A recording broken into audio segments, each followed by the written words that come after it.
মহান স্বাধীনতা দিবস উপলক্ষে ১৯৭১ সালের মহান মুক্তিযুদ্ধে নিহত সকল শহীদদের স্মৃতির প্রতি গভীর শ্রদ্ধা জানাচ্ছি। মহান স্বাধীনতা দিবস উপলক্ষে জাতীয় স্মৃতিসৌধে বেশ কিছু ঘটনা ঘটেছে।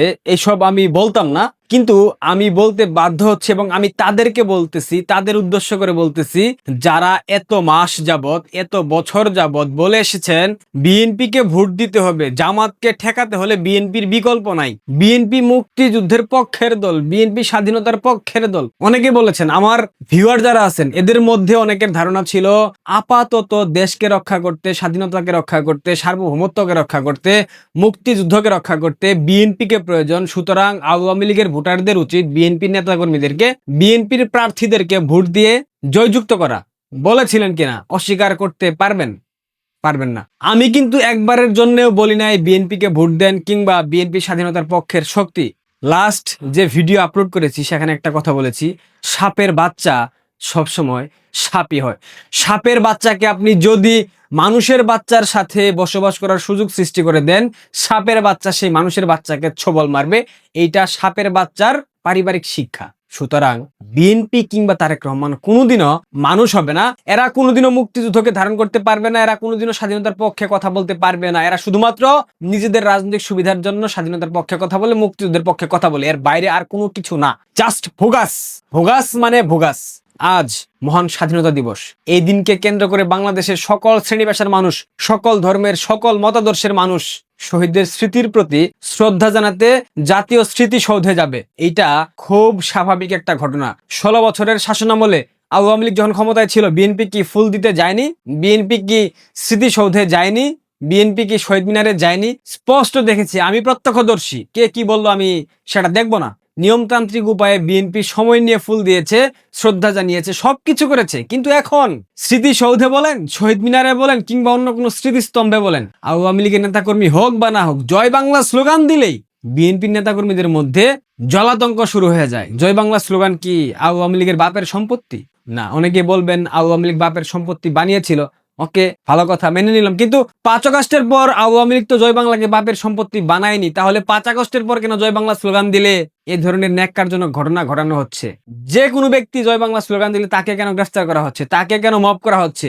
জাতীয় স্মৃতিসৌধে তিন জনকে গ্রেফতার করা হয়েছে। ভিডিও আপনারা দেখেন। মেয়েটির নাম মিষ্টি সুভাষ, এর আগেও গ্রেফতার হয়েছিল, পরবর্তীতে তার জামিন হয়। আজ বঙ্গবন্ধু কন্যা শেখ হাসিনার পক্ষে জয় বাংলা জয় বঙ্গবন্ধু স্লোগান দিয়ে স্মৃতিসৌধে শ্রদ্ধা জানাতে গিয়েছিল, তাকে গ্রেফতার করা হয়েছে। সে কিন্তু আওয়ামী লীগের পদধারী কোনো নেতা কিংবা নেত্রী না, তাকে গ্রেফতার করা হয়েছে। এরপর আরেকটা ঘটনা ঘটেছে, স্মৃতিসৌধে আওয়ামী লীগের পক্ষে জয় বাংলা স্লোগান দিয়েছিল, যার কারণে তাকে গ্রেফতার করা হয়েছে। সে কিন্তু শ্রদ্ধা জানাতে গিয়েছিল, একজন ছাপোষা নারী, সে কোনো দলের নেতা কিংবা কর্মী না, তাকেও গ্রেফতার করা হয়েছে। গ্রেফতার করেছে কে? পুলিশ।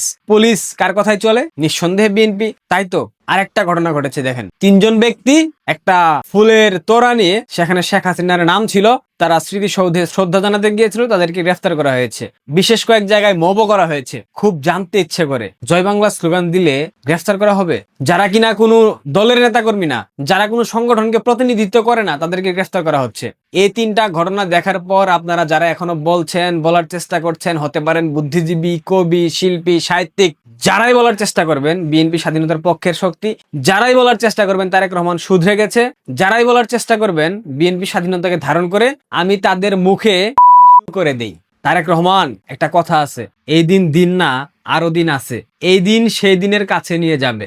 আজ যদি স্বাধীন বাংলাদেশে জয় বাংলা জয় বঙ্গবন্ধু স্লোগান দিলে গ্রেফতার হতে হয়, মবের শিকার হতে হয়, জাতীয় স্মৃতিসৌধে, জাতীয় শহীদ মিনারে গিয়ে কেউ বঙ্গবন্ধু কিংবা মুক্তিযুদ্ধে শহীদদের স্মৃতির প্রতি শ্রদ্ধা জানাতে না পারে, তবে অদূর ভবিষ্যতে বাংলাদেশ জিন্দাবাদ স্লোগান দেওয়া রাষ্ট্রদ্রোহিতার সামিল হবে। রাষ্ট্রদ্রোহ অপরাধ হবে। যেই প্রতিহিংসার রাজনীতি আপনারা সৃষ্টি করে গেলেন, এটার ফিডব্যাক অবশ্যই আসবে। ওই যে একটা কথা সবসময় বলি না, প্রকৃতি কখনো কাউকে শূন্য হাতে ফেরত দেয় না। আজ জয় বাংলা জয় বঙ্গবন্ধু স্লোগান বাংলাদেশে নিষিদ্ধ, কিন্তু ভবিষ্যতে যে বাংলাদেশ জিন্দাবাদ স্লোগান নিষিদ্ধ হবে না, এই নিশ্চয়তা আপনারা কেউ দিতে পারবেন না। জনাব তারেক রহমান সভ্য রাজনীতি করেন, ইতিমধ্যে সশস্ত্র বাহিনীকে খেপিয়ে তুলেছেন। আপনি কল্পনা করতে পারছেন না আপনার ভবিষ্যৎ কতটা জঘন্যভাবে সমাপ্তি হবে। আমরা বলতেছি না, বাংলাদেশের সাধারণ মানুষ বলতেছে, বাংলাদেশের বুদ্ধিজীবীরা বলতেছে, যারা আপনারা এতদিন ভাবতেন বিএনপি স্বাধীনতার পক্ষে কথা বলে, বিএনপি স্বাধীনতার পক্ষের দল, তাদের ভুল ভেঙে গেছে। আপনারা অতি দ্রুত আরো অনেক ভুল থেকে বের হয়ে আসবেন, অনেক ভুল আপনাদের ভেঙে যাবে। এটা বিএনপির কর্মযজ্ঞের মধ্য দিয়ে প্রমাণিত হবে। ভালো থাকবেন, সাবস্ক্রাইব করবেন, ধন্যবাদ।